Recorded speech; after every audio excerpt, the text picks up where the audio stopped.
notifications. Boom. And if anybody has like any questions about it or doesn't want your face on the recording, you're welcome to turn your camera off. And just like for those of us who have read the book, you're probably familiar. Some heavy topics are covered. So if you feel like you need to leave, turn your camera off, take some time, like that's always like okay and encouraged. And yeah, just listen to yourself and your body. Um, and yeah, my name is Morgan. I'm one of the Hardcover Hotties admin. We'll be doing like icebreakers and stuff in just a moment, but I'm gonna pass it to Stephanie to introduce herself and then Lauren.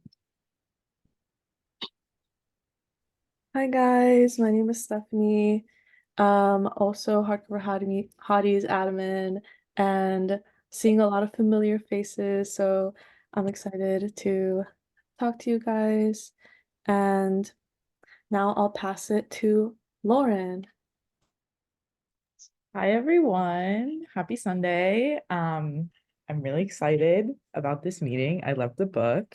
I have been a Hardcover Hotties admin since we started like basically 2 years ago.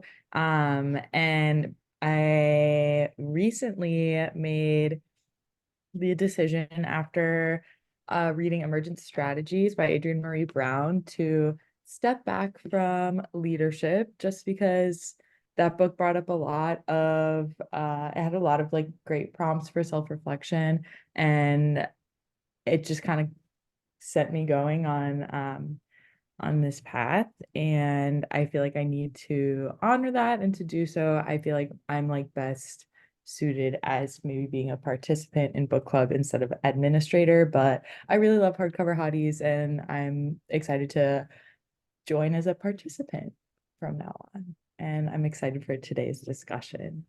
So yeah, either Morgan and Stephanie, it's icebreaker time. Let's get into it. Mommy and Daddy still love each other very much. Hardcover Hotties will live forever. That's closing remarks. Yeah.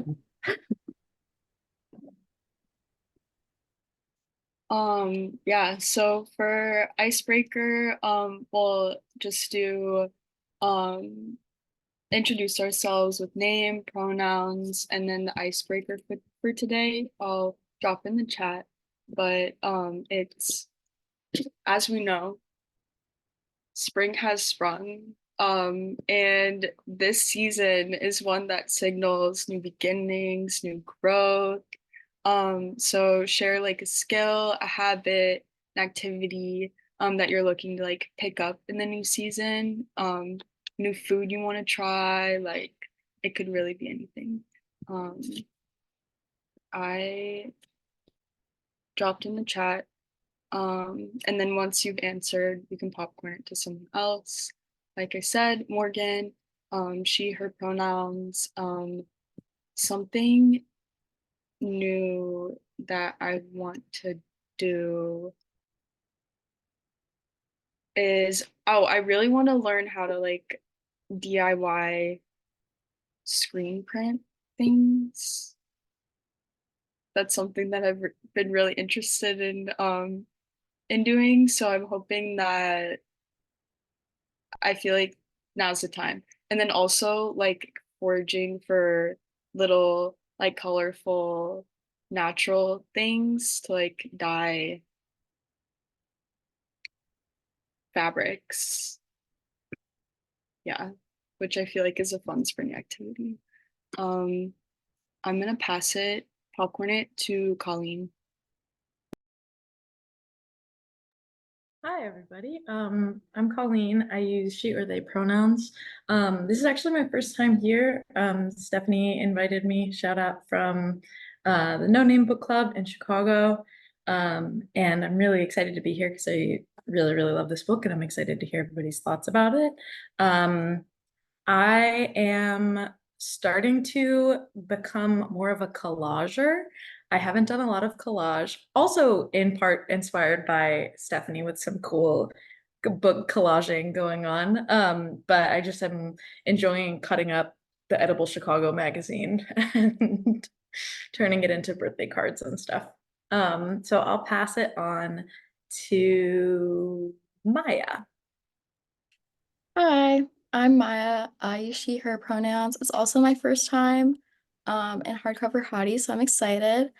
Um, One thing I'm excited for spring is I just got a sewing machine, so I'm excited to learn how to use it and to patch up some old clothes, maybe come up with some new things to wear in the springtime. So yeah, I'm excited for that.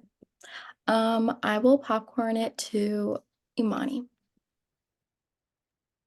Hi, my name is Amani. I use she, her pronouns. This is my first time actually coming, but I think I remember when you started Hardcover Hotties, Stephanie. Stephanie and I had a class together when I was like a freshman in undergrad. So yeah, I've known Stephanie a long time. But I'm excited about the book and to actually like be at the meeting.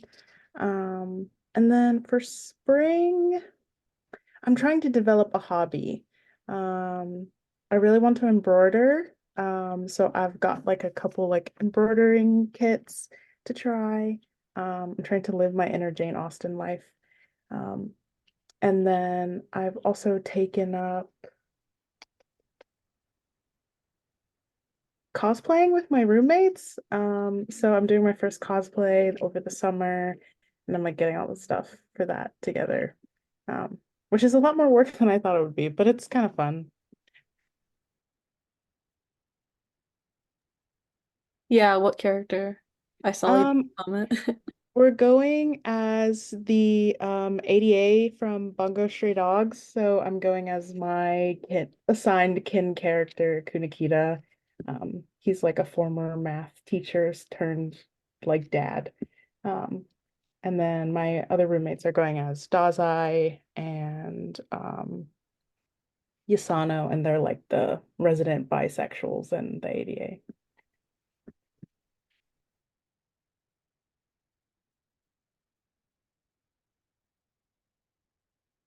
Do you want to popcorn it to someone else? Oh yeah, I'll popcorn it to Charles.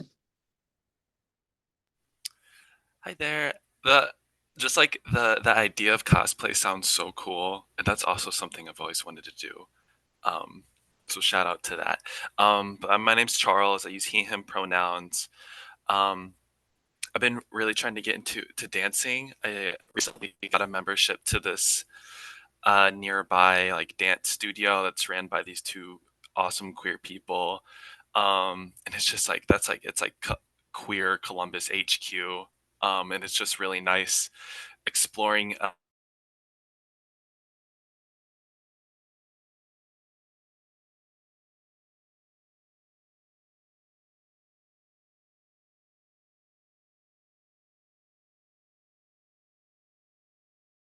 Uh,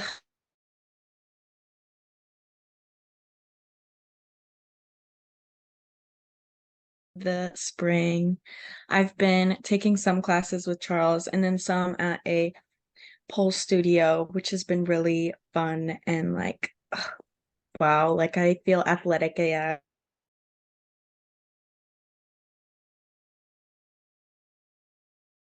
I don't want to be cooped up inside. Like the sun's out, I'm about to be out. So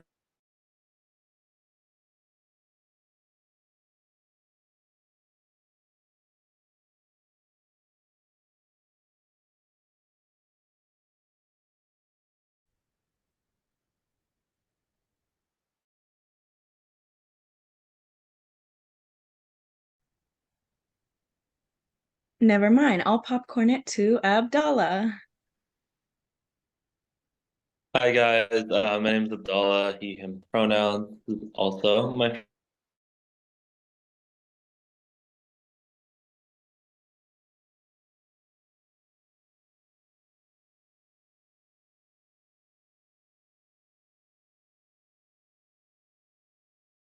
again, Lauren.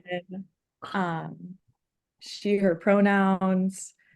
This spring, I'm excited to, as Dee said, sun's out, I'm out, be outside all the time. I need to start actually like walking places because I live in like a close vicinity to the short north, but I like forget that walking is an option. So that, and I want to kind of like work on landscaping my backyard a little bit, and like planting some pollinators and native plants and things like that. And yeah, figuring that out before the summer comes. And I also want to start like gardening in pots kind of and grow like tomatoes and stuff like that. Because I have the yard space, so might as well take advantage of it. So yeah, I will popcorn it back to Douglas. I was gonna say I could go now that my stuff is working. Sorry about that. Sorry, D. I left you hanging. Hey everyone, my name is Douglas. I use he, him pronouns.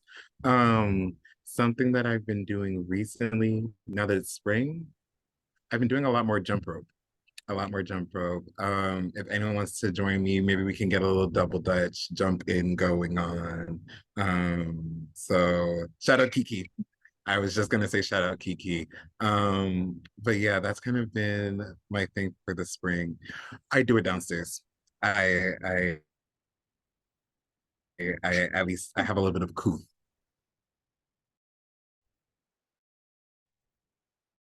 on the lower level. But yeah, that's been my thing. Only if they haven't gone yet. I did go, so I'll bump it forward to Chris.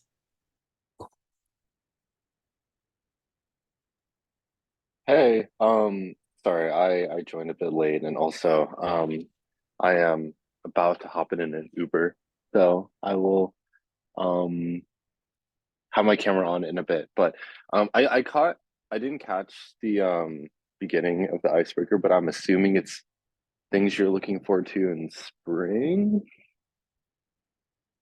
Yes, no. Yeah, it's so since the new season is like rolling in, what new activity or habit are you looking to like pick up in spring? Oh, okay. Yeah, I'm trying to be outside.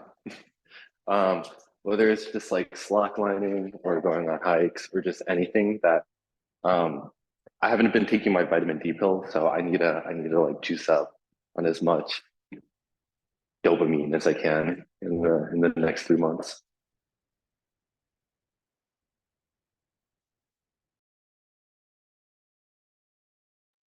And I'll popcorn it over to Colleen. Okay, I'll take it from you, Colleen, since you just went, but I haven't gone yet and Oops, sorry. oh no, you're fine, you're fine. Yeah. So again, I'm Stephanie. I use she, they pronouns, and I'm really looking forward to also doing like embroidering. I know you mentioned that, Imani, but I saw different like tutorials for how to embroider on like pictures.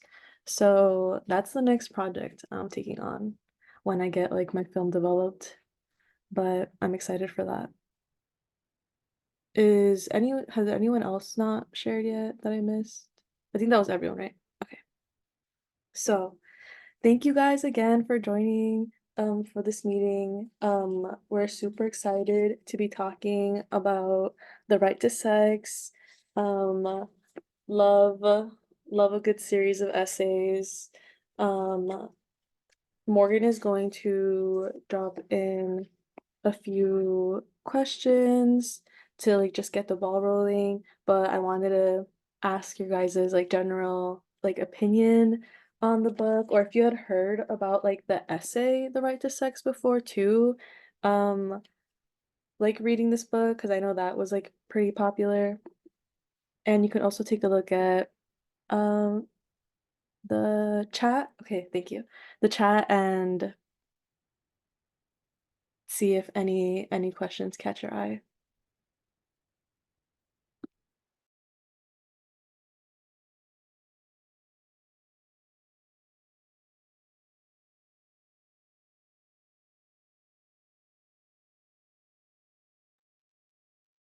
At breakfast this morning, something that Dee, Lauren, and I were talking about, because we were just like book club today. What have you guys been thinking about?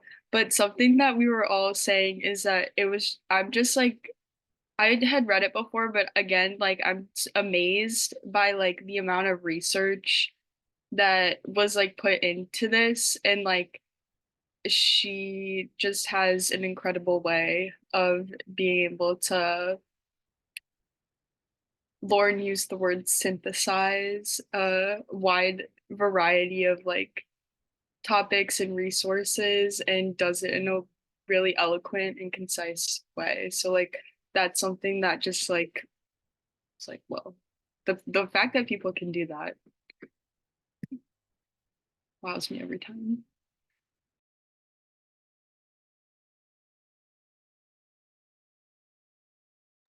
To that point, I think that something that I really appreciated was her ability to kind of like separate out and like differentiate different, I guess like I'll say like strains of feminism over time, and like kind of depict how they were like overlapping with each other, like, and how beliefs were conflicting. And I thought like being able to understand that that was happening in the midst of like all of these really like kind of like dense discussions that were covering like so many different topics, as Morgan said, was really awesome.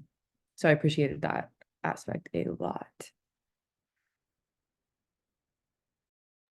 Yeah, I really liked how the author really like guided us through the topics without really being like condescending or assuming we didn't know certain background material, yet also making it like very question based and offering moments of like reflection so you can actually think a bit like for yourself and then see where like her line of thinking is like deconstructed.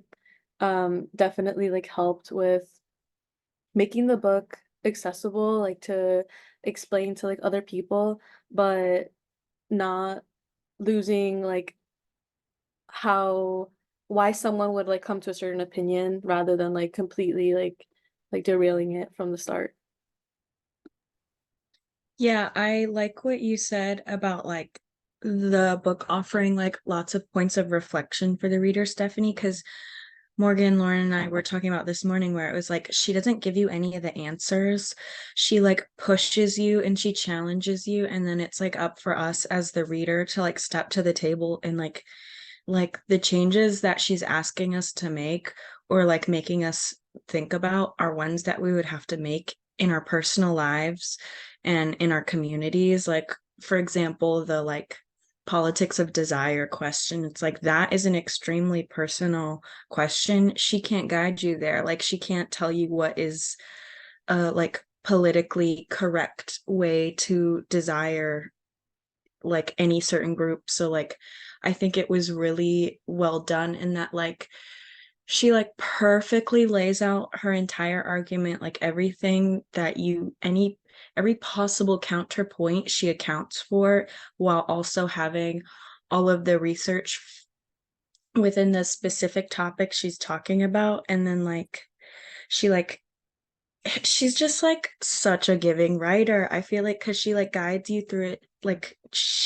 but like she leads like the rest of it up to the reader. And I really like when like authors and like creators and artists do that. It's like at a certain point we have to take it into our own hands, and it's like, what are we going to do now that you've given us all this information, and you've done so in a really like digestible and like thought-provoking way.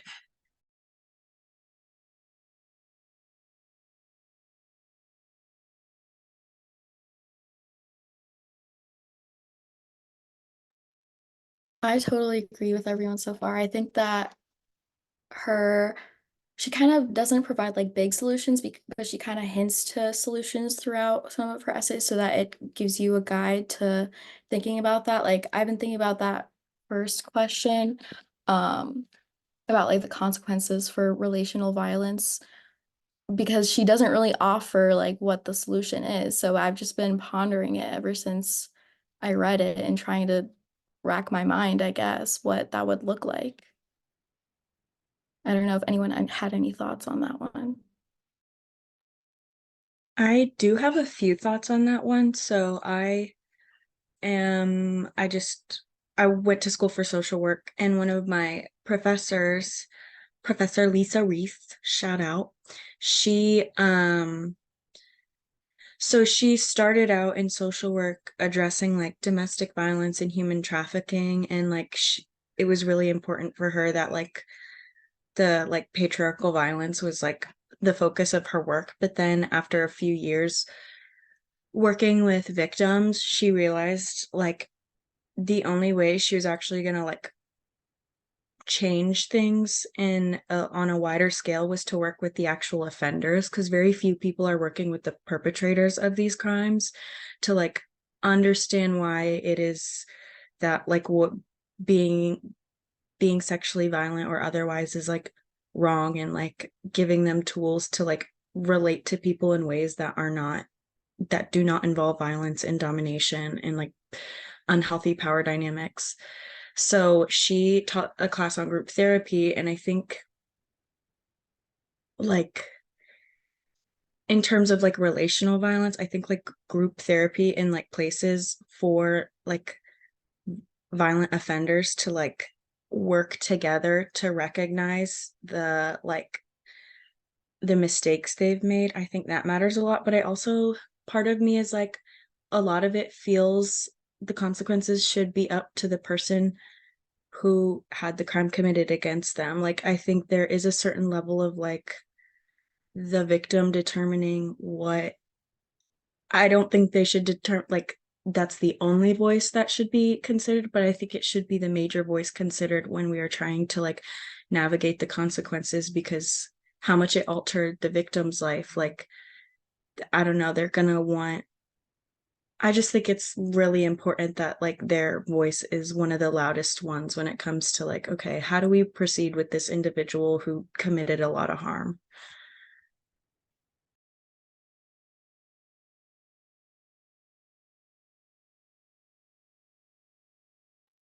Dee, that like idea reminded me of an ear hustle episode that I listened to, which shout out to Stephanie. It's always on like past media maps and stuff. Stephanie always recommends the Ear Hustle podcast, and it's really awesome. And there's an episode about restorative justice, and they sit down two people on like opposite sides of sex trafficking crimes, and they like have them, they facilitate like a conversation, and I will send a link to that episode in the group chat, or in the meeting chat. But it just reminded me of that, and I don't know too much about the idea of restorative justice like outside of the context of that episode, but it felt related perhaps.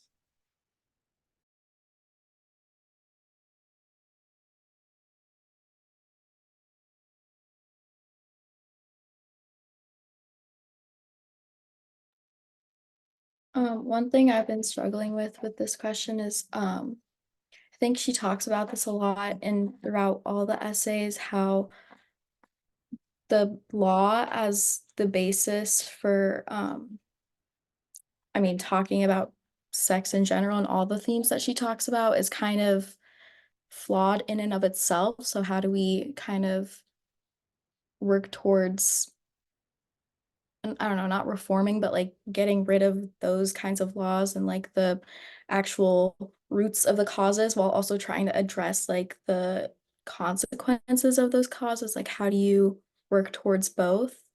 And I feel like that like consequences question kind of plays into that a lot. So I don't know. I've been pondering this. I have no thoughts. I've just been thinking about it. I don't know if anyone had thoughts.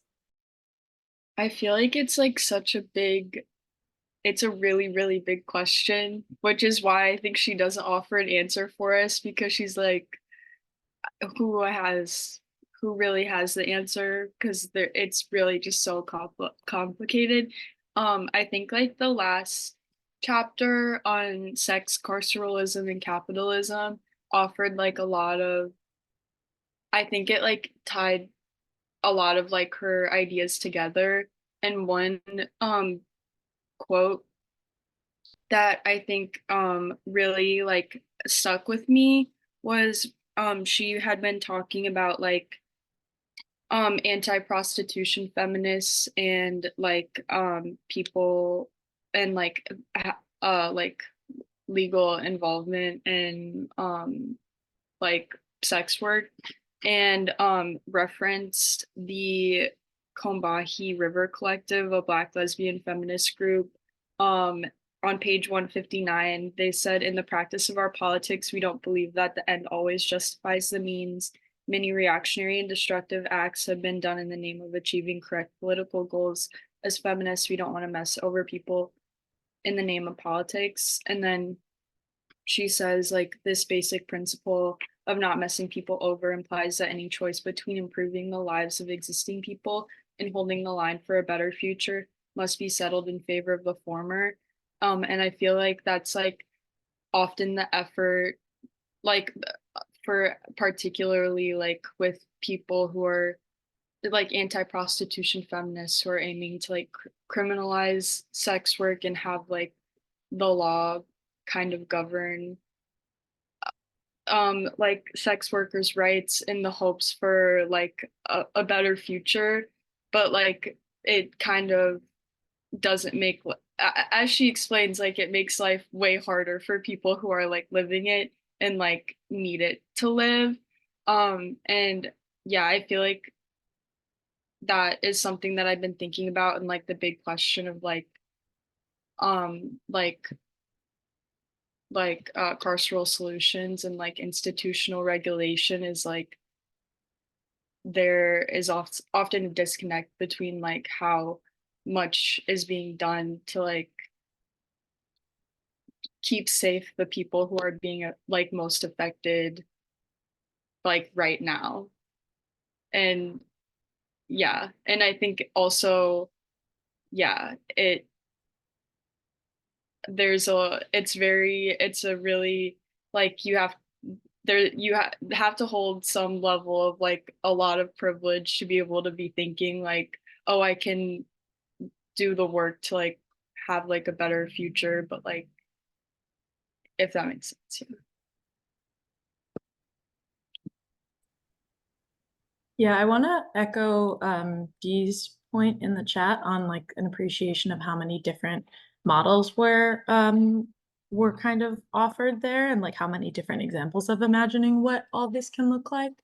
And I think it also like makes sense historically, you know, that feminists, in particular white feminists, have like turned to law as like looking at like law around sexual violence and gender-based violence as like, you know, a tool to like rectify harms that have been done against people of marginalized genders. I forgive me if I'm a little all over the place with my thoughts right now. I have even like had a long trajectory with this myself. When I was like 18, I was like, I want to be a sexual assault prosecutor. And then like through the course of college, like kind of wound up from the on the pipeline from like, oh, I want to work in rectifying sexual violence through the legal system to, oh, actually I'm an abolitionist and I want to study, you know, carceralism and gender. And so I did my thesis on sex work and stuff. And so I have a lot of pieces in my head right now. So forgive me if I'm a little all over the place. But like fundamentally, law, you know, purports that it exists to make people who have experienced harm whole again. That's like the promise of the law. That's not really what law actually does most of the time. What law actually does is punish perceived deviance, whether that is like, you know, actual deviance according to shared values or just like deviance that perpetuates regulation of society, right? So I think when we're talking about consequences following instances of relational violence, we first have to see that relational violence is never like truly just relational person to person. It's always tied up in all these different systems of power around it. So you can't entirely address it just on the interpersonal level. You know, you can bring as many pairs or groups of people therapy as you want, but you're not really going to get at the core issue of like, why do so many people feel like this is an acceptable way to behave with so many other people? What's driving that? And then when it comes to consequences, you kind of have to turn to the question of, okay, what would make this person whole again? Because we've all also inherited, you know, we're all swimming in the water of carceralism. We've all inherited like retributive, I never know how to pronounce that word. We've all inherited the desire to in turn punish back, to like hurt people when they've hurt us because we feel hurt. And we don't understand that there are paths to healing that don't involve hurting the other person for the sake of hurting them. So the other piece has to be like, the focus cannot be on necessarily like what punishment does the person who has experienced the harm feels appropriate, but like to, I think Dee, it was to your point earlier about like when you're incorporating the voice of the person who has experienced that harm, like what would make them whole? What have they suffered as a result of this? And what would get on the path to sort of offsetting some of that suffering? And you have to frame the question in that kind of way. And for some people, that's going to be, you know, paying bills that's going to be financial consequences. It's going to be paying bills for therapy and childcare while you heal from this incident. In some cases, it's going to be, you know, debt paid in honesty, in ownership. But I think with that, we also have to pivot at the systemic level away from having such harsh punitive consequences for people who do commit sexual violence. Because when you look at this ecosystem of like, okay, so this is what happens when people are even now publicly accused, why would anybody ever publicly come to terms with having inflicted sexual violence on another person if they see that that is what is going to happen to them when they do? And that's not safe. You know, at the worst, you're fearing that you're going to get incarcerated. And at the minimum, you're fearing social outcry, you're fearing exclusion, you're fearing punishment. So I think we have to also make it clear that like we have to, in ways, make it safe for people to admit that they've done it before they can move forward in ways of rectifying that harm. And I sort of hate the contradiction in that. Sometimes that makes me really fucking mad. But I think it's also an important piece of the puzzle.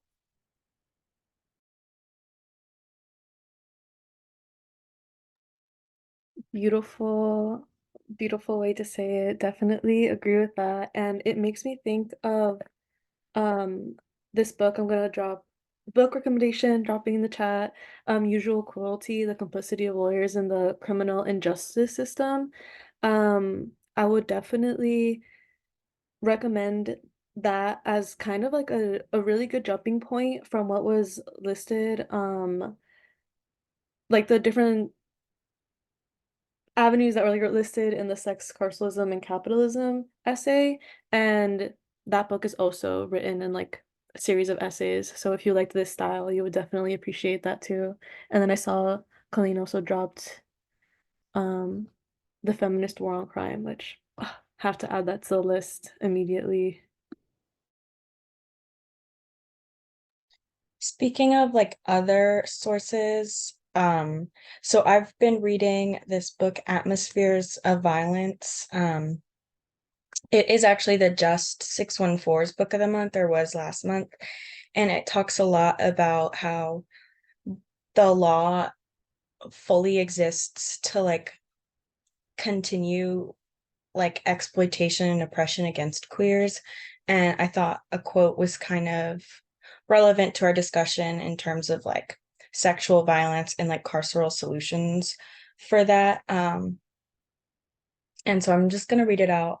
And I can type it in the chat actually, if that might be probably better. I'll just type it in the chat because it's kind of a big one, but I feel like it's really relevant to the discussion.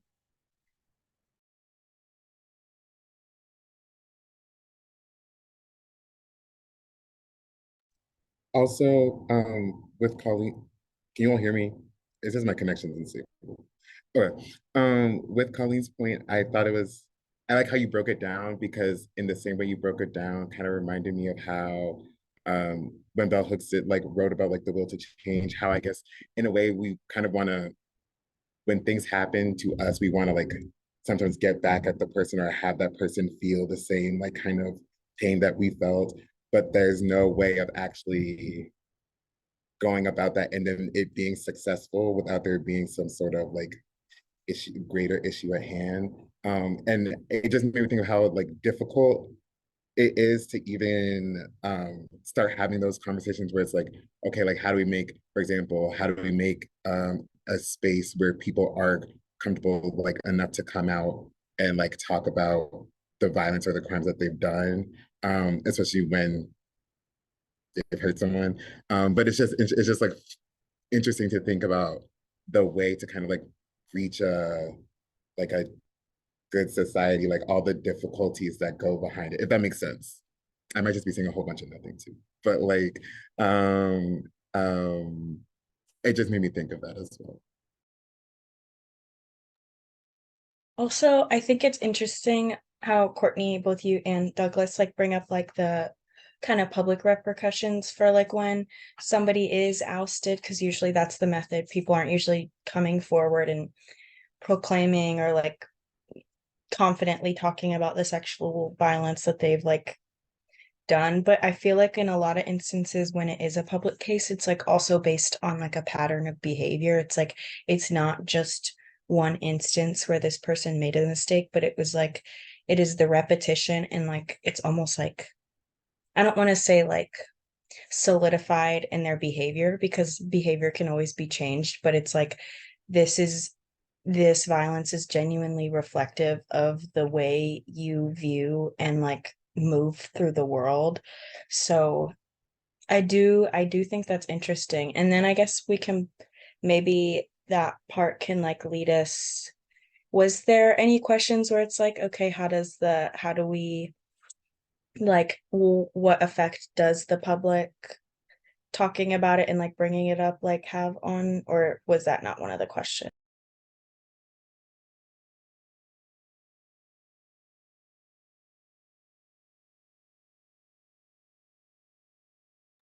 Okay, I think Dee's talking about the question we dropped in earlier. What is the role of public shaming and like i.e. social media callouts in achieving sexual justice, and what risk does it hold in the replication of carceral tactics? I know this has been something that we've all had a chance to see in like popular media, so you could take a moment to think about that. I thought she did a really good job of showing how inadequate it is, just how resilient patriarchal power and structures are. Um, in like the example, it was in chapter one. I can't remember the exact page, but like she goes to show all these figures who you would think, and at the time that I'd truly like forgotten about, I'd assume they were ousted, shamed, whatever, and they're out of the public eye, who would only come back in a matter of a year or two, and their apologies were so half-assed, and calling them apologies like a strong word. But yeah, it just like kind of goes to show, she didn't say it explicitly, but it truly showed how like entrenched those systems are. I think with this question too, it's interesting to think about it on like a interpersonal level, and then also like the whole celebrity element. Because a lot of the examples that she was talking about were like when public figures were called out on social media, and kind of like that kind of goes into like the Me Too movement conversation. But like there's like that level of it where this person's like livelihood is tied to their public image in a way where, well, I guess also age of social media, like in an interpersonal sense, that's kind of true. It can be true, I think, as well. But it's I don't know, a little bit different if anybody has thoughts. Yeah, I feel like the other thing about like the public stage discourse piece that we can sometimes kind of forget, especially when we're on like liberal to left internet, is that every time one of these comes up and there's like a wave of, cancellation of public shaming, there's also like movements spawn counter movements, right? So there's also a whole side of like Reddit and 4chan that's like, yeah, rally around this guy, rise up. And if you have that and you're like kind of facing this barrage of like internet hate, why would you not gravitate towards like the fucked up group of people on 4chan that are being like, you know what, this guy was totally in the right. If you want to feel like, yeah, I am in the right, I think we have to remember that it's not like a universal verdict is really being handed down, even if it does seem like there's kind of one. Yeah, exactly. The Johnny Depp Amber Heard case was a really, really big example of that. Yeah. Also, the like public shaming element, it makes me think a lot if anybody has seen I May Destroy You by Michaela Coel. Oh my God, that like TV show like really demonstrates the cycle of like what happens to somebody after experiencing sexual violence and also the multiple modes for catharsis for the victim or survivor.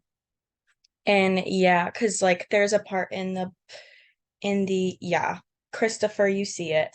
Um, there's a part in the show because the show initially starts out with Michaela's character being assaulted and she's a writer, and then she goes on to write about it and she gets accolades and she goes on social media and like starts ranting and stuff about like the patriarchy and sexual violence, and then like people start coming to her to be like oust their abusers and stuff, and like there's a certain power that she starts to get and feel now that she like is looked to like call out people and get their jobs revoked and do all these different things, and it's like it's an insane responsibility to put on people, a person who's like still reeling from the trauma of like what happened, and probably and like in the shows like she hasn't healed from it at that point, and it's actually really ends up being really like damaging to her progress and to her healing, to like the the like social media of it all, because it becomes it like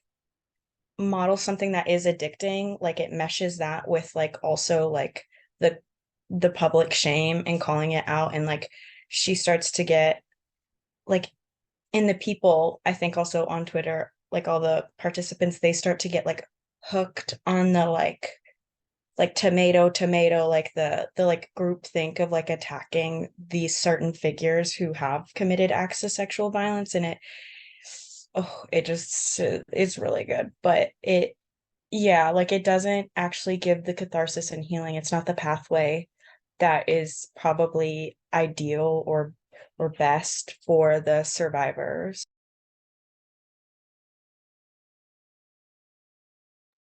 I think also everything you just said, Dee, but also I think there's a public shaming kind of, I think you mentioned it earlier, Lauren. Public shaming usually happens when there's like a pattern of behavior. Like public shaming is most effective when like you say so and so's assaulted you, and then all of these people in your comment section or like in your messages are like, oh, I experienced this too, or like, oh, I always thought he was weird, or he was a little creepy, or like I thought she was just looking at me weird, but it's apparently a pattern. And I guess it relies on like other people having experienced this harm or like the encounter.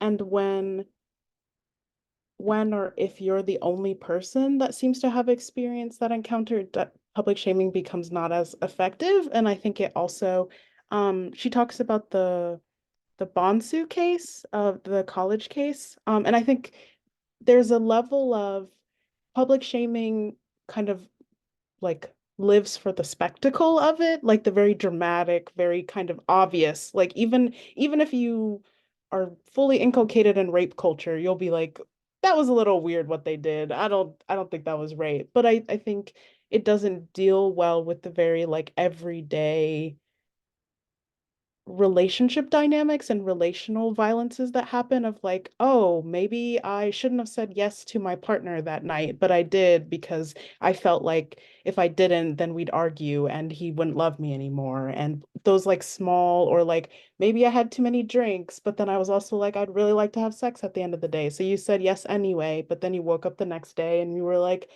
I don't know. So it doesn't really deal well with non-perfect victims or non-perfect survivors, and it doesn't deal really well with people who want to stay in the relationship with their partner or want to continue the relationship, because it deals with this kind of like they're very obviously the bad guy and you're very obviously the like person this shouldn't have happened to, where oftentimes relational and sexual violence can be very like gray and ambiguous and really up to um like the person in question, I guess. And so like I really liked, that's why I kind of really liked the coda a lot, because I think it really gets into the you can desire something a whole lot, but then after the fact in retrospect or like having heard that this person maybe had a bad relationship with someone else, you can completely reevaluate that encounter. And it doesn't, the like legal system and even like public shaming isn't really set up for that, because just as easily as someone can like call out your abuser, they can turn against you and be like, oh, well, you shouldn't have gone out with him. Or if you knew he had this pattern of being mean to his ex-girlfriends, why'd you date him? And that kind of like victim blaming that tends to creep up. And that happened with the Amber Heard Johnny Depp case, where it's like, oh, you hit him first, so you shouldn't have been surprised that he hit you back, and all that type of stuff.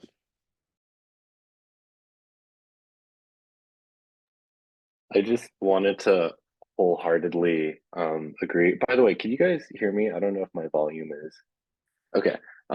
Yeah, the black and white nature of it, I think I'm so like on the same page about like whether it's like the carceral and punitive way that these topics are kind of approached or public shaming, right? It's like very like absolutist. And I think the example that I immediately think of is kind of Title IX responses to sexual assault on college campuses.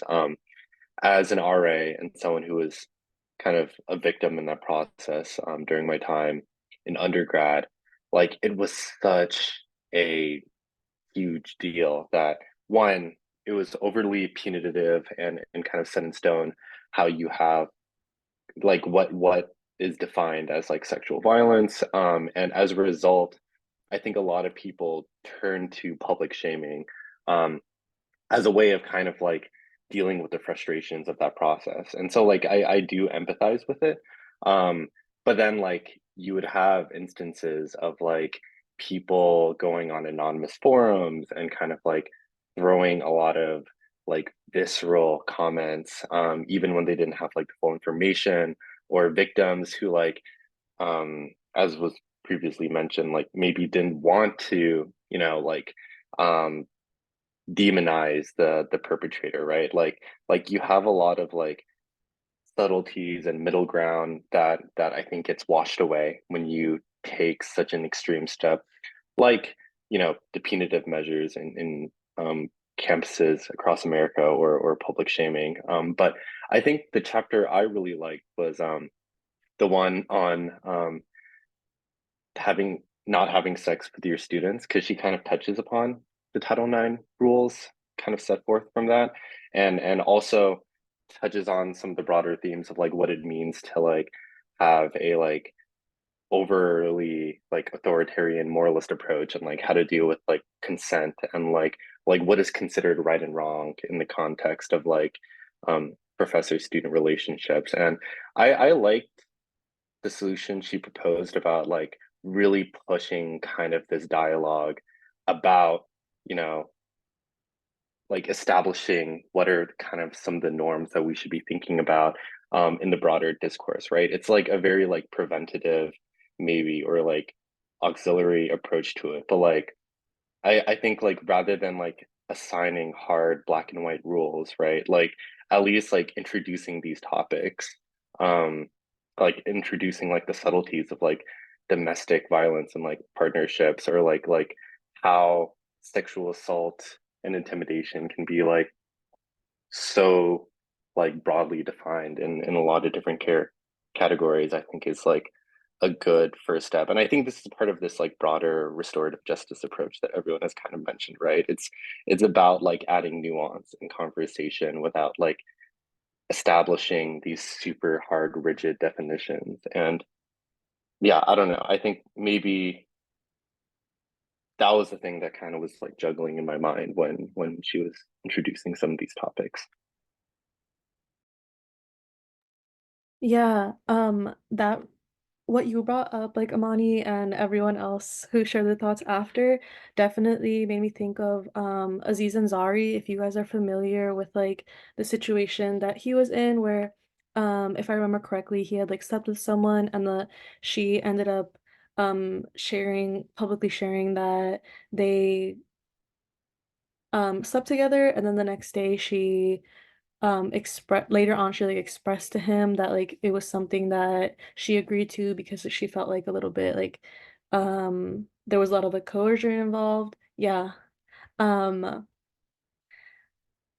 yeah, and immediately everyone all it seemed that it felt like very like eye-opening for a lot of people who were watching like the discourse unfold live to see how many like men were ready to jump on and completely not only like dismiss what she was saying but argue against it. And a lot of what like was mentioned in the conspiracy against men, not to like fully regurgitate, but as soon as men who are generally like seen as protected under law, or like their whose actions are seen like as the norm, are questioned in any way, it turns into just like a push farther towards that, and completely like unwilling to um as like Chris mentioned, like look at the nuance behind it and identify like why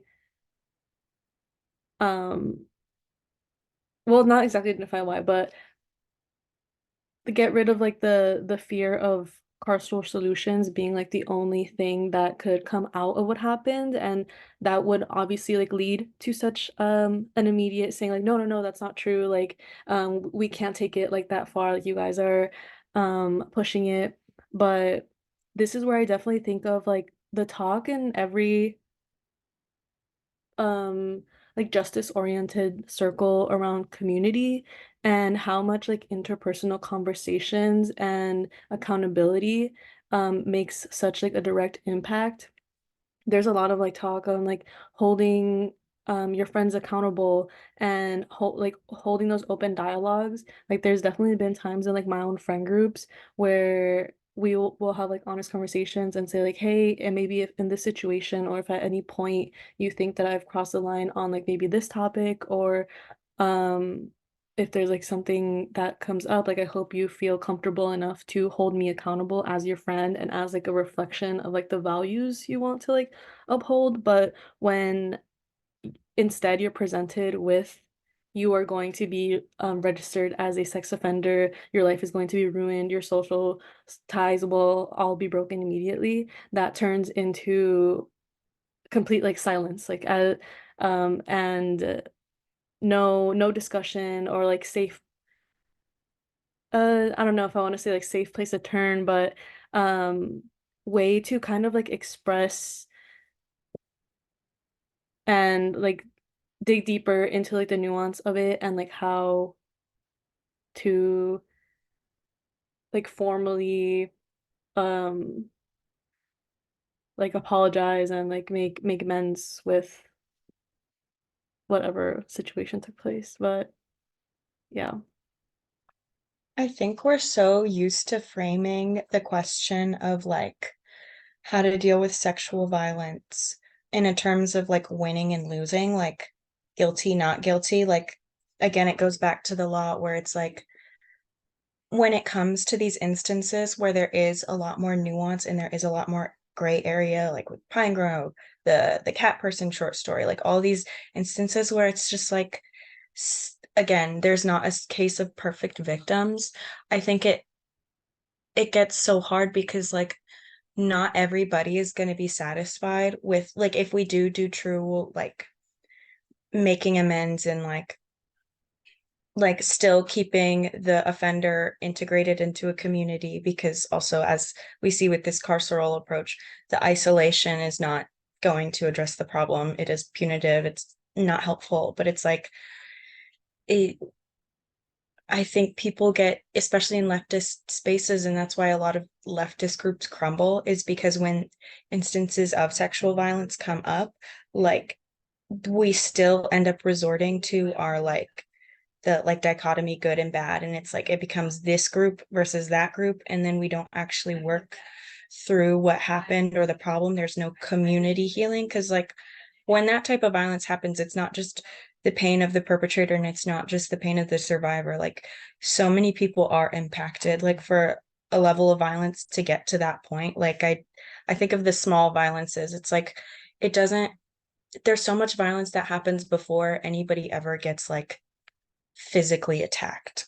I think like if you've ever studied like domestic violence or like the or like even just like human interaction, it's like there's so much manipulation and like other really negative tactics happening, and like I don't know. So it's like, how do we reframe things so that we like for ourselves so that we can like, because I know I do have a tendency to approach it as like burn him alive, kill all men, all that stuff. Like it is like there's a catharsis in that like response, but it's like how do we move past our own like satisfaction of like, okay, a win for feminism if we put R. Kelly away, if we put Harvey Weinstein away, all this stuff, versus like, how do we actually on a community level, like hold people accountable, protect victims, like all that good stuff. Yeah, Dee, something that I feel I often come back to on this idea is just that like so many of us did not grow up learning that we will not throw anyone away, because we see all the time all over, we see how so many of us are thrown away, even like school being pass fail and stuff like that. Like we learn from a really young age about what it is and what it means to be thrown away, and I think that is part of what makes it so difficult to reckon with like the situations that you mentioned of like the small violences that happen on the left, because we are also in turn afraid that if we try to mediate at all, that we then will be thrown away. So I think there has to be kind of like a fundamental belief and also a practice that like aligns with that belief in communities, that like we will not throw one another away. And that means that like you can safely make some mistakes, and that doesn't mean that you'll be like off scot-free for whatever, but to trust that that is what we owe to each other, in within certain groups. But I think that comes like pretty at odds with what a lot of us are really socialized to believe. So it's like it's not easy, and it's not really clearly outlined for us.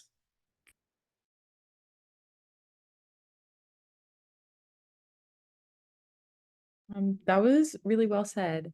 And I think that something like when we think about this in the context of like modern dating, also, hookup culture dating apps, like I feel like those I guess methods kind of also perpetuate the throwaway culture in a way. And just yeah, she touched on that a little bit in the book. I kind of like I'm wondering if there's like maybe if anyone has any recommendations perhaps on like I don't know, uh more to read on like in this specific moment with dating. Um yeah, that point wasn't really well formulated, but just wanted to bring that up.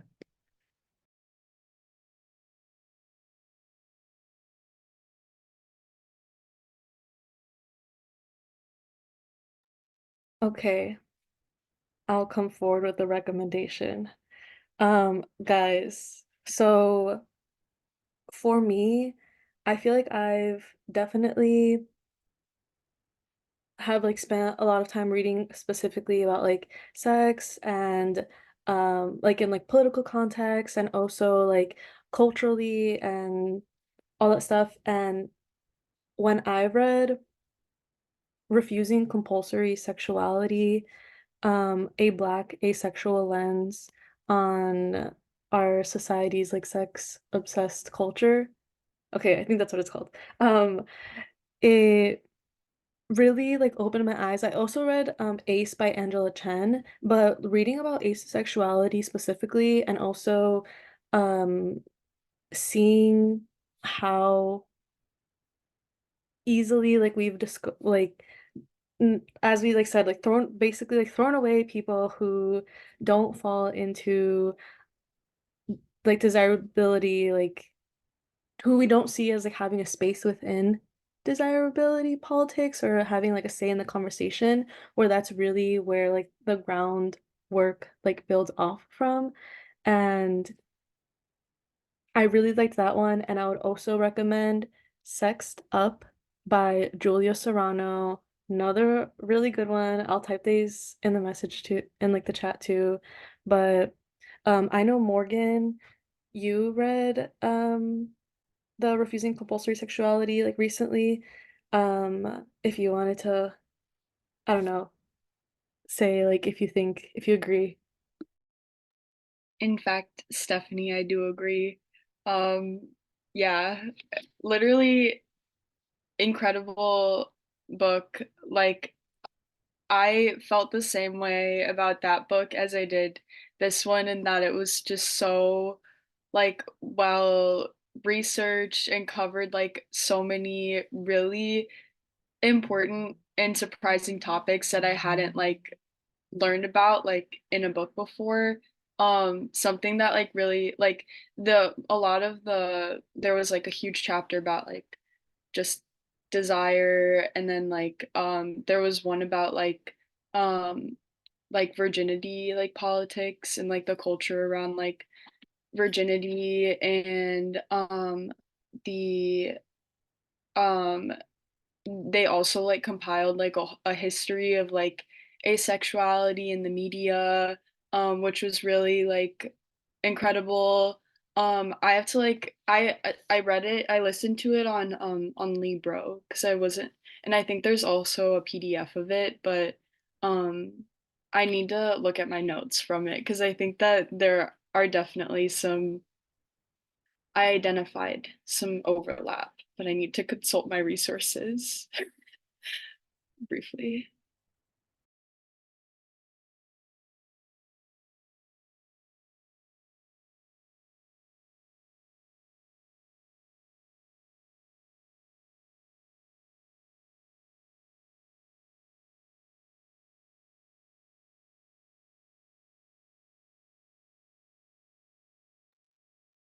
Um, Sorry, I don't know if would it be okay if we switch to the chapter on porn by any chance? Just a couple of points on that. Um, I I thought that was an amazing chapter. That was honestly my favorite. But I wish it had talked more about the profit incentive behind porn. Because there's a point where she talks about sorry for crude language, like the cum shot and how it ends with, ends with the cum shot and whatnot. And then that like kind of made me wonder if that is like what is driving what is like mediating that relationship in porn? Where is it like the profit incentive behind porn that like gives us the porn that we have, or is it like the reciprocal relationship? Sorry, I'm like getting a weird echo. Oh, Sorry. Or is it like is it the misogynistic ideals, the patriarchal ideals of the watcher? Uh I don't know. I was kind of stuck, and then she also touches on how, there is how porn is free and whatnot, and that just made me wonder, like, why is certain porn free, particularly the pervasive kind? Um, and does it like lend itself better to profit and whatnot? I was just kind of stuck on that. I was wondering if anyone could speak to that.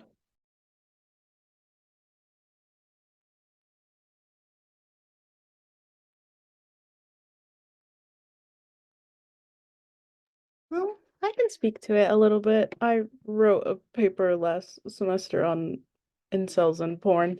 I wish I had it, but I did. Um, I guess I would say like it's kind of interesting because I think some of the pieces I guess because she was rooting that chapter kind of in the sex wars more than like our contemporary context, it maybe feels a little like detached for us. Because I think in the beginning of the porn industry, it was very much so informed by what people wanted to see. While like now in our like present day circumstance, it's almost like porn is actually shaping people's sexual desires. Like you are learning what you like from watching porn, instead of like being like, oh, I really like, I don't know, people with back dimples. And so you type in your little porn search engine, people with back dimples. But instead, it's like the porn categories when you open the porn website is like suggesting to you that the porn that's trending is people with back dimples. And so that's what you're watching. And then you're like, oh, other people really like this. And then if you masturbate enough to it and get off enough to it, you're like, it is kind of cool because you're every time you masturbate and you orgasm, the dopamine releases, it builds a healthy association basically with the thing you're watching. Um, so I guess I feel like some of it is we're stuck with some of the sexual desires from people in the 80s, which maybe sounds like funny to say like that, but some of the values also, like why, for example, why manscaping and like women shaving like their pubes became so popular was because for porn it's better to get the shot when like everyone's shaved down there and you can see, and then that ended up kind of through porn coming into the mainstream where it was like if you want to be a hygienic woman or you want to be a hygienic man, if you want to signal that you're sexually available, then you shave or you manscape or whatever you want to call it. And so we're kind of like in this like reverse situation now where like people to be considered sexually available or sexually interesting, you have to do the thing um with you have to do the thing that you're doing in the porn to signal to others that you're interested, which I guess is sometimes in my sex ed when we give sex ed presentations in the WGSS department, we talk about how sometimes people feel pressure before they've even had a sexual encounter to do what they've seen in the porn. So instead of thinking about like, oh, here's this person I'm meeting for the first time, maybe I should ask them what they like. People are like, oh, well, in the porn I watch, the girl's on the bottom, the guy's on the top, and then right before he comes, I have to like get on my knees and he has to come on my face. And like that's how you have a healthy sexual encounter. And so like people are kind of learning from porn, which is interesting. And then the porn industry keeps like feeding that. And some of it's also just like who's making the porn, what they're interested in. Like the guy that popularized anal porn, he had a very toxic relationship with his wife. Um, and he said, like, every time I wanted to hurt her, I would just say, let's have anal sex instead. Um, and so, like, he kind of popularized anal porn because he would just, like, have porn shoots where, like, women would do anal as a kind of a way to get back at women or to be like, I know you're uncomfortable and you don't like this. And then it became so popular, and then some women did start liking it or had already liked it already, and they're the women that get hired for anal porn, so that it reinforces this idea that, women who are sexually liberated have anal. And yeah, anyway, that's a long explanation about porn. There's like a really cool PDF I can find somewhere that's like the history of like porn stars, if I can remember where it is, or DM it to the Instagram when I find it.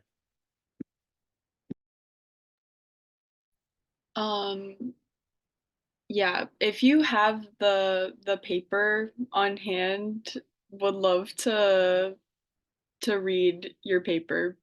Um but I on like yeah, on that, like I think something this chapter was one of the ones that like stood out to me. I feel like it was just so interesting. And the whole conversation around like how our sex education is so inadequate that like porn is now like filling in for younger generations as or any generation any but like people are learning like the norm like so-called norms and standards for like sex when through porn, and it's like just yeah, we know the algorithm. It's all problem. It's there's a lot of issues with that. But she like refers to she talks about like simulation at some point, and so I've been like coming back to I've been reading like Baudrillard's Simulacra, and like it's just like really I think on the topic of porn like offered like a lot of insight on that because like our like image based like pornography like at its inception forever ago was like actually to some extent inspired by like how people were having sex, but like now we're our culture has is like at a different level, like a third level of simulation in which like we're being taught how to have sex by like the supposed representation of like how people are having sex when that really isn't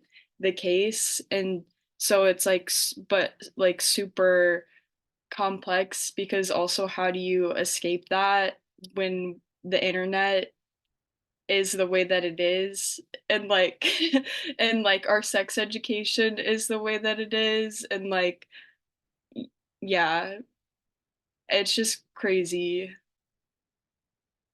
really. Yeah, and I think Morgan, to that point, the other crazy thing about porn is how much it like just commodifies sex and like turns sex into like a product to be consumed, basically. Um, in a way that, you know, in that like prior to the real like rise of porn was really only through like paid sex work. And it actually makes me think about, so I think in the essay I linked above, that's called The End of Love. They reference this book called The End of Love that I have not read, but one of the quotes from the book that really stuck with me, because it sort of blends like sexual politics and like economics. So it says the economic sexual subject is the proper subject of modernity. It enacts its individuality through wants and desires, through choices, and increasingly through non-choices that all take place in a consumer sphere saturated with intimacy and a private sphere that is commodified.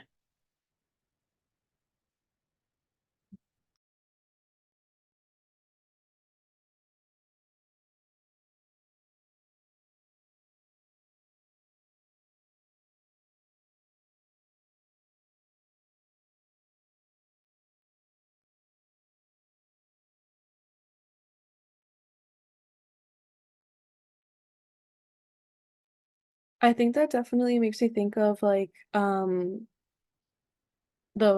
porn like categories and the action versus like what we want to be what we want it to like be branded as. And of course we see that in mainstream people talking about like aesthetics and how people move in like their day to day in terms of like fashion or like their collections or hobbies and interests. But in the realm of sex, when people are like in an exploring phase, they look for names of like different instances, like different like positions or actions to do, or what's something that something I haven't heard of.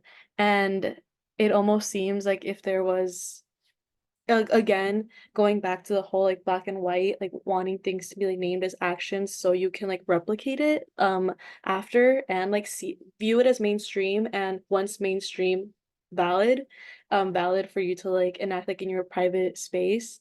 And I think that um it definitely, like looking in the chat when Amani shared about upping the wow factor in order to like increase your pay in the porn industry, if it is this like algorithm based like system that I'll like from what we know algorithms is that they seek to shock, and because they know that shock is what holds like the most weight in the intent in the attention economy. So why wouldn't that be the case within like a sexual context or within the porn industry where people want to increase the shock value? And then like if you see like a really potentially like triggering like video that's like suggested on like your porn category, the part of you that's like kind of like thrown off by it is also drawn in by the taboo nature.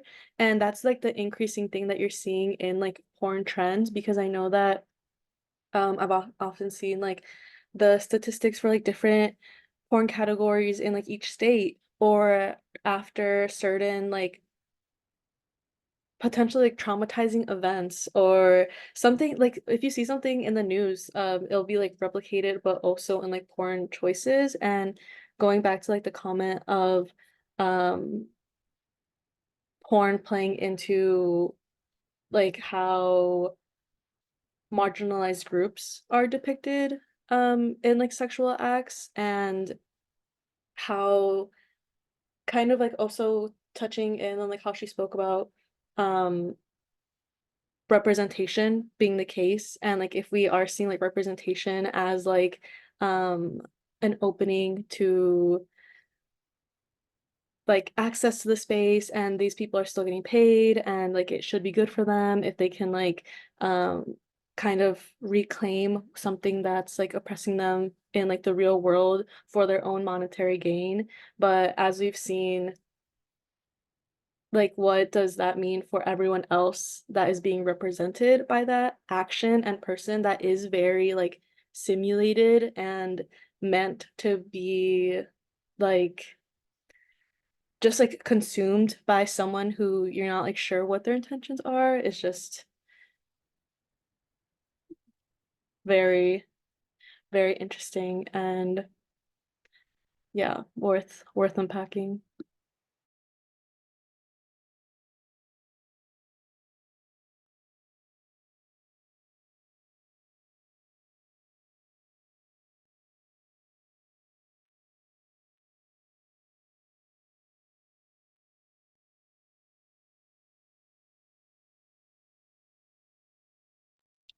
I think something interesting, I guess that we, to your point, Stephanie, we in my methods class, we read this chapter about from a book on La Latina women in porn and how initially like the porn industry was very black and white, like literally as far as like porn categories. And so like a lot of Latina women were actually like they would be branded as like black porn actresses. And so like kind of this emergence of like present day, like the census is almost like mapped into porn categories.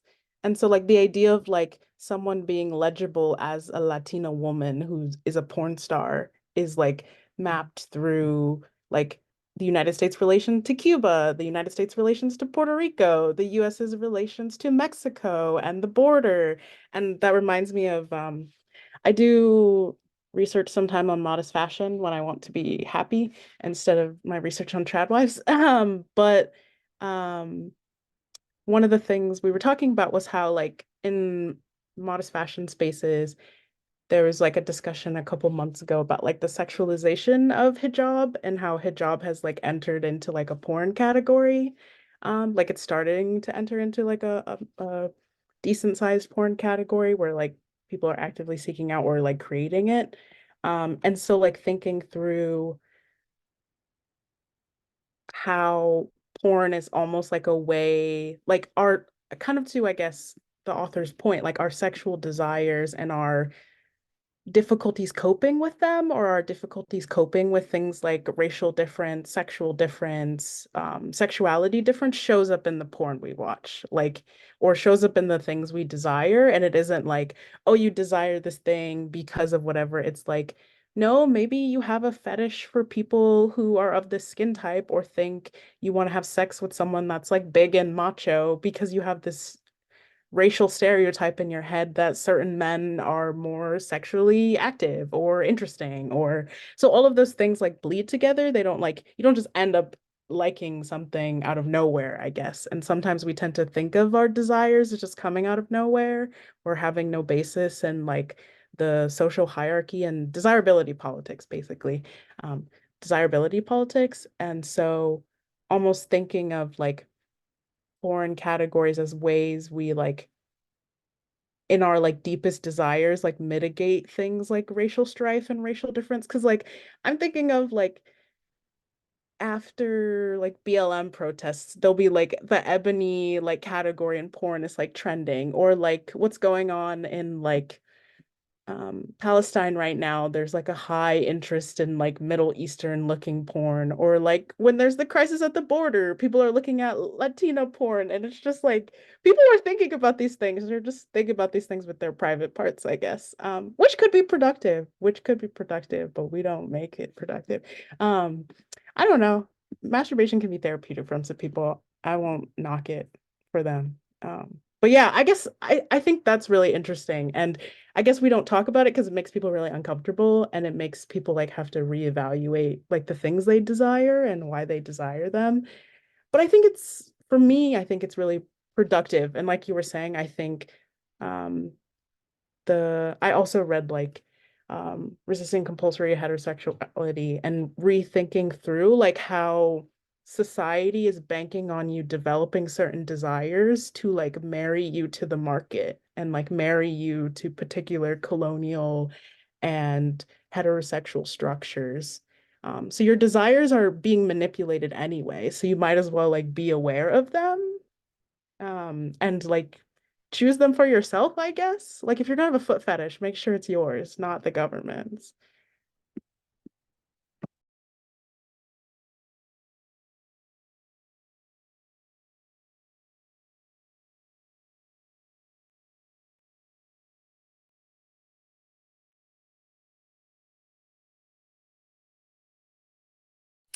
That was literally so well said. If you have a foot fetish, make sure it's yours, not the government's. Um, that's genius. Um, in the in the chapter about desirability politics, she mentions Grinder. I don't know if anyone here's used Grinder, but it literally is like the cesspool, level ground zero for so many different like oppressive structures to like express itself through like preference, which yes, it is so important for people to like critically examine like their so-called preferences when in reality it is just the influence of not only just large of like oppressive structures, but also like from porn and like what porn perpetuates as what is most desirable. I know amongst like gay men, like steroid use is like 7 times that greater of like regular, not regular, but like heterosexual people. But it is just so widespread. It is like so deep rooted in like um in like in porn. It's crazy. I listen to like a lot of queer podcasts, and like there's not one porn star who's not only on steroids, but also like who's not taking like dick injections to like stay hard on set. Like it's just so many unrealistic that trickle down into the the mainstream desirability amongst gay people. It's not it's not real. That's also why I do really enjoy like searching out like content creators who not only like align with me politically, but also like align with me in ethical porn consumption. Um, None of this men.com Sean Cody stuff anymore. It's just the porn industrial complex is it's horrible. Also, Stephanie, because it was mentioned in the book, Stephanie, if you want to give a shout out to Miss Erica Lust, you should. We're gonna shout out Erica Lust, and Aorta Films for bringing us um porn made by women and like queer people, and that feature. So specifically, Aorta Films. Um, if someone wants to add the link in there, you guys, I feel like if you are watching porn like consistent enough, Aorta Films should be like the way to go, because they have like very inclusive on, basically they don't have anyone who's like cis on it or like white on it, and like everyone else like they feature. And I like the way that they've like divvied up their categories and how they're open about like respecting like the creators on there. And yeah, that one. And yeah, thank you, Morgan.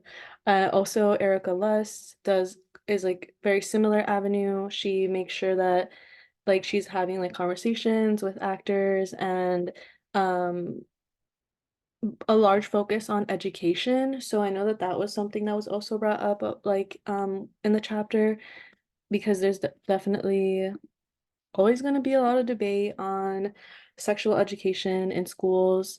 And Erica Lust does like a really good job of having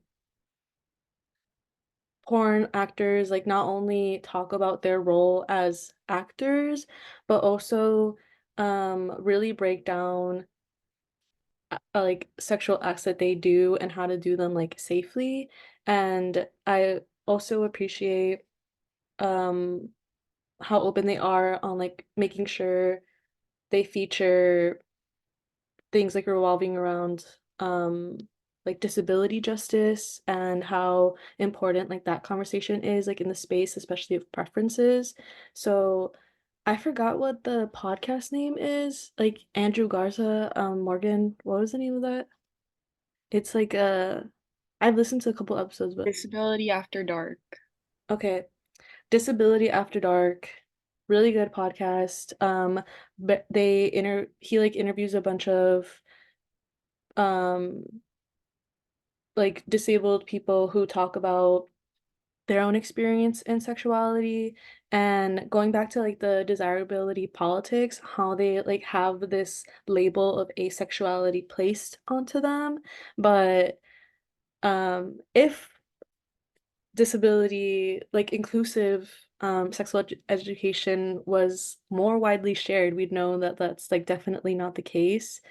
And also pre-shout out that at the end of this month is when Alice Wong, author of Disability Visibility, is gonna release her new book on, it's like a collection, I think it's a collection of essays on disability intimacy and various like disabled authors' experience with the subject. So, and that's going to be our next book. So, if you want to get that on your radar, definitely a really good one. But yeah, you should check those out. Um, to bring it back for a second to what I think Emily was saying, it just made, oh, maybe it was also Charles, but I guess it also made me think about how like those categories, and this is kind of obvious, but like how those categories make us think about like ourselves and like how we navigate relationships. And it took me to not me bring up Twitter or X, but I was on Twitter and then I saw there's layers to this. There's layers of like problematic stuff to this, but like this guy and this girl were on a podcast and she's talking like he's talking about how like he's black, she's like he's like Black American. I think she's like Lebanese or she was like Middle Eastern. But she was like, well, he was talking about like how, yeah, when I'm in these like relationships with women, they don't even care about all they get. Sorry, let me go inside. I'm literally sitting on my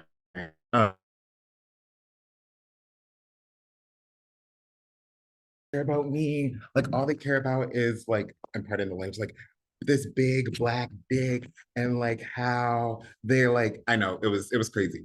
He's like this big black dick and like they're just thinking about that. They don't think about who I am as a person and like all that stuff. And then like the girl goes on to say like you only like if that's the case like and you're wanting to be cared about like as a black man like you don't even look towards to like date black women, you only date like these like Latina or like Lebanese like women. And then he like backtracks to say like well it's actually because I'm like a little bit biracial, which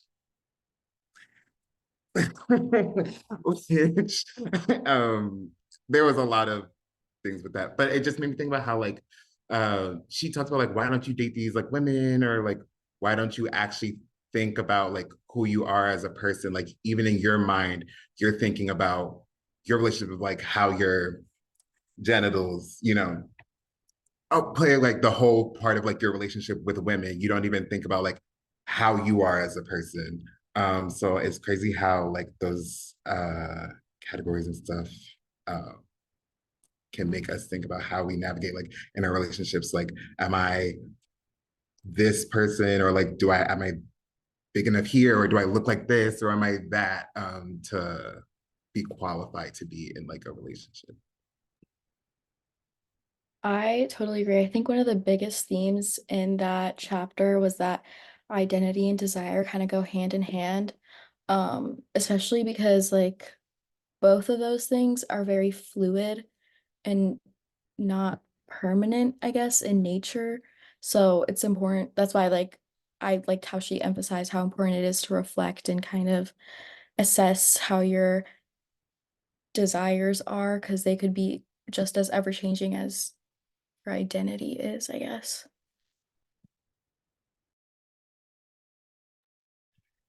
Yeah, Douglas, I really like that example you gave because it reminds me of that whole section in the Coda chapter where she kind of describes, well, I guess it's two parts. One, she was kind of talking on like the triangulation of desire, which I feel like, I don't know, for like queerness, it's so relatable. The idea of like, do I like this or do I admire this as like a partner versus like someone, do I like want to have sex with this person or do I want to be like that person? But I think it's also interesting, like tying in like the racial fetishization part. Because she goes into like this whole discussion on like white male, Asian female relationships. And I mean, for me, obviously het being mixed, but I do think is really interesting how like you kind of project on some of these like insecurities and like how that kind of ties into this like masculine role of like you put on like what you think is kind of like a desire or like a group of people are kind of desiring for, but you yourself are kind of desiring for this identity. And bringing in that I forgot the author their name, but the N+1 article on like what transness is in terms of like desire versus identity. I think yeah, it just kind of all plays into, yeah, thank you, Morgan. Like into this like idea of like how you construct your identity around desire, and vice versa. Yeah, I really appreciate you sharing that, Chris. Because like our perceived desirability is like a huge and ongoing part of our identities, right? Like I'm sure everybody in this call has a relationship to desirability that is formed from like when you're a young kid, like figuring out who has crushes on who on the playground and like what's normal and who's wanted and who isn't. Like we learn those things so early and they become like a really deep-seated part of our self-image. But what we don't necessarily learn as much, especially those of us who are socialized as women, is like, what do we desire in terms of our standards of care? And like, what do we desire in terms of like, you know, balance and treatment? And I think that's a really interesting way of like kind of starting to offset some of these like questions about desirability. So I'm going to link this essay that I just read yesterday, actually, that may be of interest, that is more just like a personal essay on those standards of care. The other place that I'm thinking about this is, y'all, I love Love is Blind. I love Love is Blind. Like that is such a peak place. Like I want to hear your thoughts. I want to hear more sociological analysis on like how that shows up when people literally meet each other not seeing each other and are not supposed to know these things, but how it still later shows up like, oh, what like clout can we access by way of like it being known that we're having sex with this person or we're not, and how does attraction play in there? I just like I want to put that into the water here.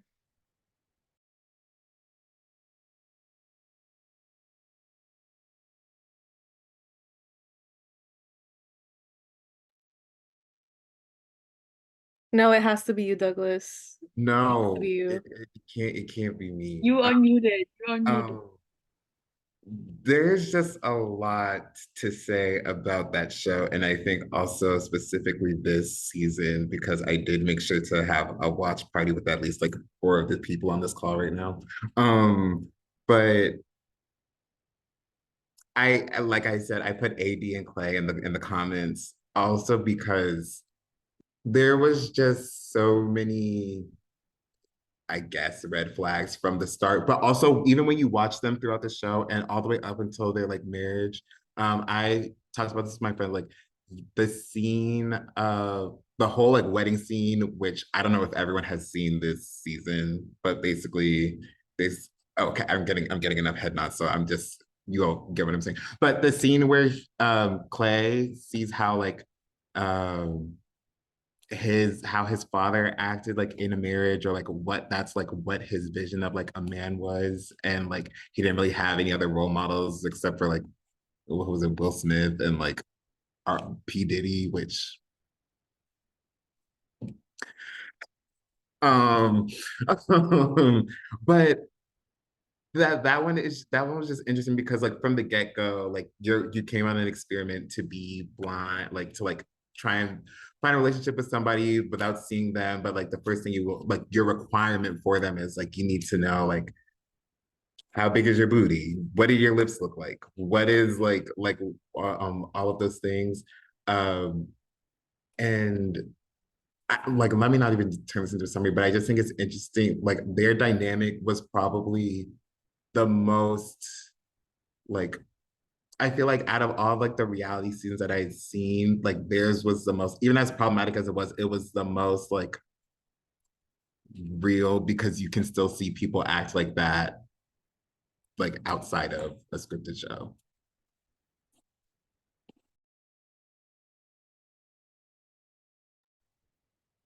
I think for me, what comes to mind with like the structure of the show of not being able to see who your partner is and like supposedly that's gonna eliminate like all like discriminatory like elements of dating, people who are like victims in dating coming to, but they just so happen to also all be like conventionally attractive and pretty like well off from the start. But I always thought it was pretty interesting how voice like doesn't like plays like a role in the first like talking stages because there is like so much um bias that comes out of a voice and a lot of conversations around like deceptiveness like um with people's voices and what they're supposed to look like or what race they're supposed to be or what their educational background is based on the way they're speaking to you and how that might change like based on the voice you're hearing back. So you got to see that live in the show, and it was like interesting when characters would like readily like identify like this is what my race is and like I want to make sure you know, or they'd ask, oh, where's that accent from, like is it like what is, and then that's all like already peeks to like little like sneak peeks to what that person is like, and the your own like implicit like bias with like what they're saying kind of feeding back from that and deciding whether or not that fits into like your vision of the future and like your vision for like a romantic and like sexual partner that like you would like supposedly like be like marrying for like after the show. But it made me think a lot of Resma Menakem, who hopefully I said that right, but is the author of My Grandmother's Hands, Racialized Trauma and the Pathway to Mending Arts and Bodies. Um, so I listened to a podcast interview that he did talking um about his voice as a Black man and how that holds like a lot of it changes like the way that he moves into the world. And it was a pretty like, I don't know, interesting interview because he's talking to the interviewer and saying like my voice as a Black man, like I want you to close your eyes and like listen to me speak, like what bias like do you hear, like what are the first things that come to mind, and she's like, oh, there isn't any, like I don't like think of that, but the thing is she's she's very much like a leftist and liberal and like has this background, and she's like, do you see how like me asking you this like simple question, even though you've known and like expressed otherwise like your own beliefs and like sentiments behind that, like as soon as I ask that question how easily you're willing to like um kind of like strip away from like what you already know and like let like the bias like sit in. And I thought that was like pretty um telling on how like human like interaction works and how like specifically with like Love is Blind, like that's already just like a very big tell to me, aside from like specific show connections of like that one season with like the one of the men who asked, oh, would I be able to like pick you up, as like one of the questions, and they were all like, oh, not that. Not that being something you're asking.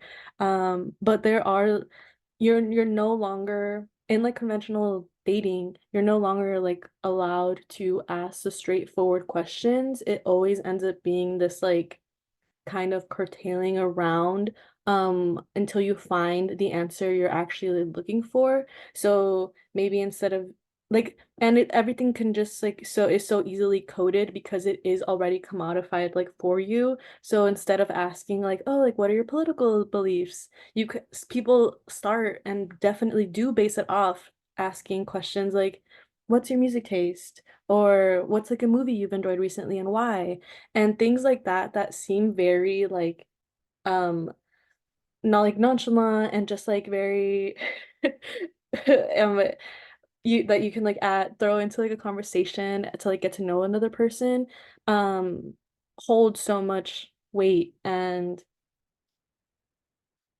influence the way we go about like our own interactions. Yeah, and I remember actually that Colleen and Chris and I like definitely talked about that. So both with Love is Blind and also not to veer off the question because that was like such a good one. So please feel free to take it back to a place of Love is Blind, but I kind of want to know about the whole reflection on like own personal preference and like tactics to move around that and keep it in like the forefront of, well, keep it in your mind without making it like the thing that ruins or like makes you like nervous to branch out in terms of, yeah, you guys know what I mean, but any either like suggestions or experiences you guys can feel free to share. With that, also any like last minute thoughts and stuff as we are nearing the end of our time. So I feel like this would be a good place to wrap up before we do for real wrap up stuff. I think one thing I can say really quick is I've not really watched Love is Blind. I should preface, reality shows make me break out in hives. I hate miscommunication. So when people are actively miscommunicating, especially on purpose, oh, it's over. I can't watch. I cannot watch. It's so stressful. I'm just like, if you talked, we wouldn't be here. Um, but I feel like what I've learned from Love is Blind is more not necessarily about the people themselves on the show, but how they think their family and like social media will react to that person being their partner. Because I feel like a lot of it is, when you're in that room and you're having all this time and you're taking all this time to get to know this person, there's something about them that you care about. Even if at the end, like this is not your person and like you guys maybe won't like settle in, you at least learn a certain type of care. You know what I mean? Like you guys are in this boat together. Um, but it's very interesting to see like when that now needs to be the person on your arm. You know what I mean? Like this is now the person you're presenting to the public, that this is the person you've chosen. And this idea of making a good choice, especially in like the Western dating market, because it's the idea, like you love someone and that's why you are in a relationship. And so if it's almost like a judgment on you if your family or your friends or like society doesn't find your partner conventionally attractive or like interesting enough for you, and this idea of like, oh, I'm an 8 but I married a 6 or I married a 4, and how that's somehow like a moral failing or like a reflection on you and your taste. And that's really interesting. And I feel like some of that more so destroys people's relationships than their actual preferences. It's more like what you think people want you to like. And if you don't like the things that other people like, that keeps you from, you know what I mean? Like if every man in your group is like, I like girls with blonde hair and big tits, then you're probably gonna say you like girls with blonde hair and big tits, even if you don't, just to like not cause a problem. Um, just to be like, okay, I'm all along with the bros, whatever the bros get up to. Um, but I guess I feel like on the flip side of that, I remember I'm very like could just be my immigrant minded self because my parents, I'm very like practical when I go on dates. Like it's like I'm not like coding my questions. It's like, what do you care about? Like, what are the things important to you? Do you see yourself having kids? Do you want a family? How do you want that family to look like? Are you one of those, like, are you an immigrant person that's really connected to your family back home? Do you like to go back home often? Or are you very like Americanized and don't really care about that stuff? Like, how much does your culture mean to you? Are you down with the culture even? Like if you've been whitewashed, just tell me and we can laugh about it. Like it's fine. And so I guess like I'm very like hyper practical when I date, which like my roommates think is very funny. Like I think my first date with anyone I've been on, we've talked about religion, we talked about politics, and we talked about kids the whole time. And my friends were like, "Oh my God, that would stress me out." But I was like, "I don't have time. Like I'm busy. Like I have important stuff to get done. Like if we don't compute, I need to know now, like right now, because like I'm so busy. I'm not gonna have a man waste my time. I'm a feminist, can't do that." And so like I'm very practical like that, and I feel like that's probably the one thing that my parents did give me in the like Western dating market of like, yes, we don't have to do the like meet all my parents' social expectations of what they expect from me, but also like what makes an arranged marriage work, or what makes like a marriage where you guys are probably only getting married this one time and planning to stay together forever work is you guys have to get serious really fast. And not in a way that's like, oh my gosh, we're getting married tomorrow, just more in the like, if these are the things that like make you tick, I want to know about them right now. Because if they don't make me tick too, why would I waste your time? I guess. That's so I feel like it doesn't have to be awkward to be super practical, and it can really come from a place of like, these are the things that really deeply matter to me, and I want you to know them because if we disagree, then like this won't work. And I think that's a really like I feel like people appreciate that. Like time is money in the United States. So I feel like when you frame it that way, people are like, oh, you don't want to waste my time. Great. I can get down with that versus like, I don't like you. More of the like time framing. Um, Radical Intimacy by Sophie K. Rosa, past book of the month, has a really awesome essay about like compulsory monogamy, and just like the culture around like I think the chapter is like it's like you and me against the world or something, or like I don't remember, but that one I feel like really like speaks to a lot of the things that you just mentioned, just about like um yeah, the need to like pick one person and like what drives you to do that, and then like how complicated that can be, and how much it's informed by like white cis hetero patriarchy. um yeah. Any other last comments before we do our wrap up activity?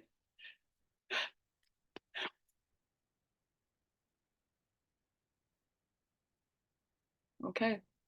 Well, um so we did this for like our when things fall apart meeting. Um but just to kind of like tie a nice bow on onto our discussion, um I'm gonna drop this link in the chat, where we're gonna head to menti.com, and you're gonna input like a code, and then we're gonna like I'll share my screen, and then we'll like and you can like anonymously put in your answers to the question, which is, in light of reading The Right to Sex, what was a key takeaway or something that you're looking forward to learning more about? um and yeah, it's just like a nice oh, um yeah, it's nice to have and look back on, and to hear what the people have to say. Okay, I think that should take us to the right place. Um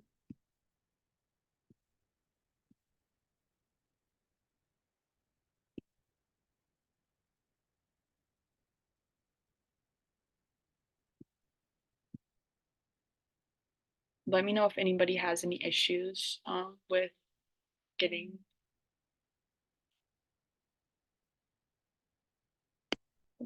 but yeah, it so menti.com, and then just put in the code 36831229.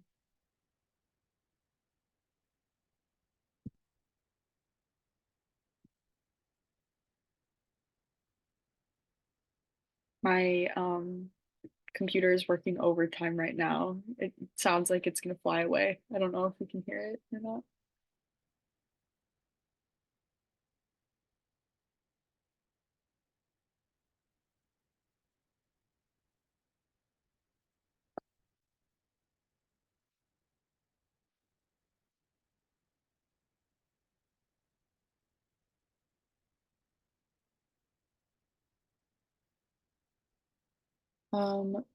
What other parameters can I use besides non/consent to evaluate the sex I have, examine how that sex is political, and make it better and more enjoyable for myself and my partners?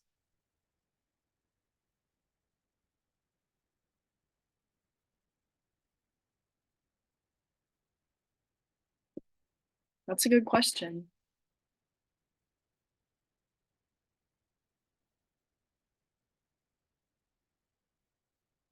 Understanding how exclusion has affected sex and sexuality.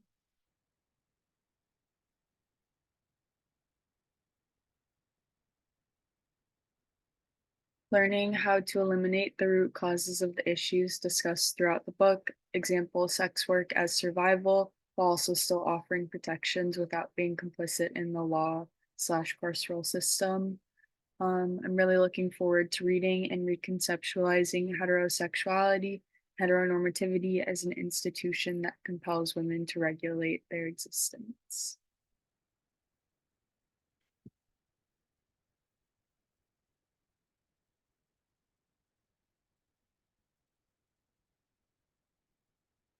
Interested in learning alternative frameworks for justice and healing in situations of domestic and/or sexual violence, also thinking through how desire and care work can intertwine for better sex.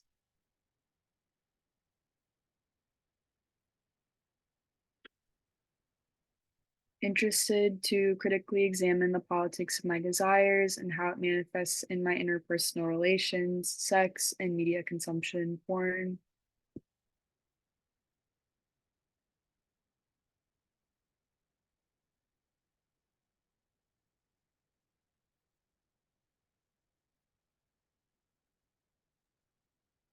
Well, also, thank you guys for sharing your questions, and we'll also be sharing these in case you guys wanted to see like a little recap of what everyone else here was thinking. Um, and yeah, very quickly, I'm also going to share the announcement for our next book of the month. Drum roll, please. Okay. Oh, wait, you could hear me, so I guess I'll actually tap. Um, so next month we'll be reading Him, Me, and Muhammad Ali by Randa Jarrar. And I just added a link to Bookshop, and unfortunately, we are still on the look for a PDF of this book. So if you do happen to see one, please send it over to either Morgan or I, or like DM it to the Instagram, and we can share that. So this is a series of short stories, which we haven't done in a while. I think since Her Body and Other Parties by Carmen Maria Machado, which was our first book like 3 years ago. So it's about time we do some more short stories. So check that out, and we hope to see you at the next meeting there too. And on our final note, Morgan and I just wanted to kind of take time as we do like with every meeting to remind you guys of um the values, the guiding values for like what actually bring us to this book club space. Again, inspired by Black Mountain Build in Columbus and their own sharing of their guiding values. But this time we're just gonna like, instead of going in on the whole thing, we're just gonna summarize the main points. Um, yeah, actually, okay. So, um, I'll just say like the first two and then I'll pass them off to Morgan. But we always want to make sure that this is a space that promotes community and creative collaboration, which for us, like if you guys are interested in sharing like your own reviews or thoughts about any of the books, please feel free to reach out to us or bring in like your own perspectives throughout the month. Is definitely really helpful, and we look forward to kind of just like hearing what thoughts come up like as the month goes on. So always welcoming that and making sure that we're creating a radically alternative space that's like removed from the pressure of like educational institutions and coming with like both open mind with like what thoughts others are sharing and removing like any judgment from what's shared in the time that we spent together. Um, Friendship as care work would be our third guiding principle. And for us, this means that friendship is one of the most beautiful things in the whole world and such an incredible example of like what care looks like, and at least like the way that like we've experienced friendship, and which is in a way that's like um as we had talked throughout this meeting, like leaving room for like mistakes and like accountability and like shared growth. um and that's like one of the most caring things that we can do for each other. And lastly, intention and integrity. So just um striving to like have a reason for like the things that we do, and then also being like grounded in um like wanting to uh put into action the things that we're learning in like our everyday, in the way that we like relate to one another and build community. um and yeah, and lastly, for the April meeting, as we know, we're in a state of transition with like book club and stuff. So we're in an era of revamping and just making things better and more awesome for book club. So after like either before or after our April meeting, we're probably gonna hold like some sort of like group like discussion survey for like people to offer feedback about what their experience has been like with book club. I know this is a lot like for many of us your first time like joining us for discussion, but I feel like that would be an awesome time to like share ideas, hopes for future meetings, and just like you hope book club to be for you. And but that is also welcome like at any point. So like if that comes up on a normal day, you know where to find us. But this will be somewhat of a formal space to hold open discussion. So yeah, we'll post more about that like on the story and stuff. But thank you guys so much for being here, for sharing, and for offering your time on this Sunday evening. Did is that a PDF? Wow. The Thank you. PDF. Yeah, no problem. Get That it while it's hot. Get it while it's hot, guys. Linked right there. copy and pasted. That was so quick. Yeah, libgen next time. It's just like libgen.com or something, and it has all the books, which is nice. Noted. Wow. Thank you. And yeah, thank you guys again for all of your time. Looking forward to seeing you soon. And yeah, so many great points brought up. And thank you for coming. Bye, everybody. Have a good night.